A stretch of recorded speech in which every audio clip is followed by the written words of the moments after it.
So we've been talking about augmented sixth chords, and we've already introduced the Italian sixth, the Italian augmented sixth, and that simply, or just IT plus 6, right? And what this comprises of course, was the sharp 4, the flat 6 on the bottom, and in the middle of the chord is a 1, and you can double the 1 as much as you want, okay? Now, all the other augmented chords that we're going to learn about stay with this formula as a basis or a skeleton, okay? Everything else uses this, and then they add another note, okay? So let's go ahead and see this. The next one is going to be the French augmented sixth chord, okay? If you want to write this in the short version, it's simply FR plus 6, okay? Oops, French plus 6, okay? So this is the same thing, but instead of just keeping the flat 6, the 1, and the sharp 4, we add a 2. We add a 2 right there, okay?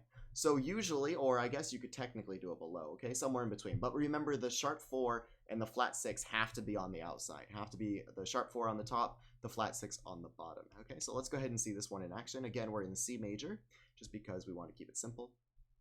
You have flat 6 on the bottom, you have sharp 4 on top.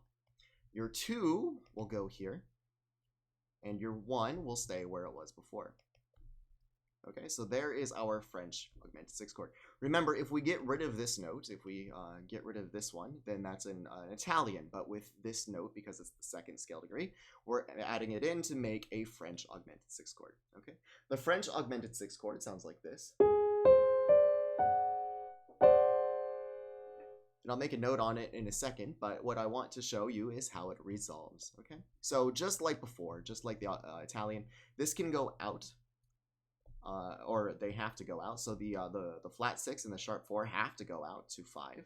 So they're both doubling the root at 5. Again, you get this motion. Okay, approach by half step both way to the 5th.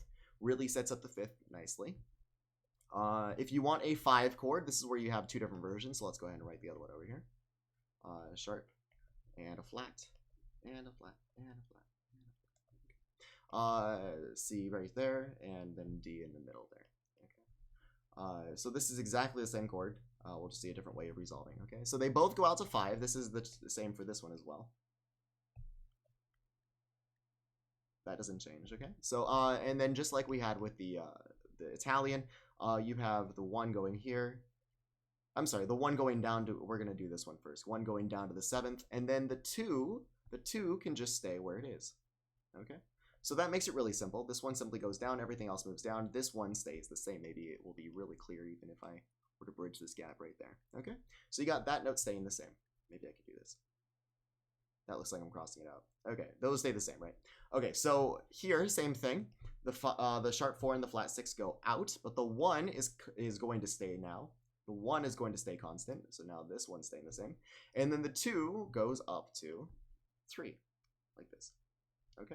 So you have both of these ways to go. And then this, of course, would be, let's just go ahead and label, French augmented 6 going to a 5 chord, right? Going to a 5.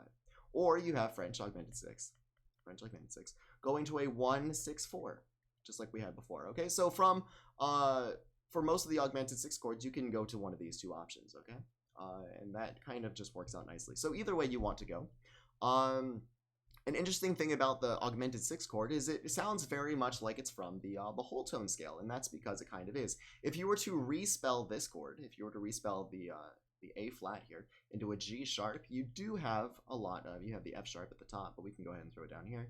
If you put it like this with the A sharp here, and then you put C and D and E, oops, C, D, and E. There you have the whole tone scale, okay? So you're using most of the stuff out of the whole tone scale. You're using, let me go ahead and circle with a different color. You're using this note on the top. You got the D there, you got the C there, and you got the G sharp / A flat. So it comes right out of the whole tone scale. It's kind of cool.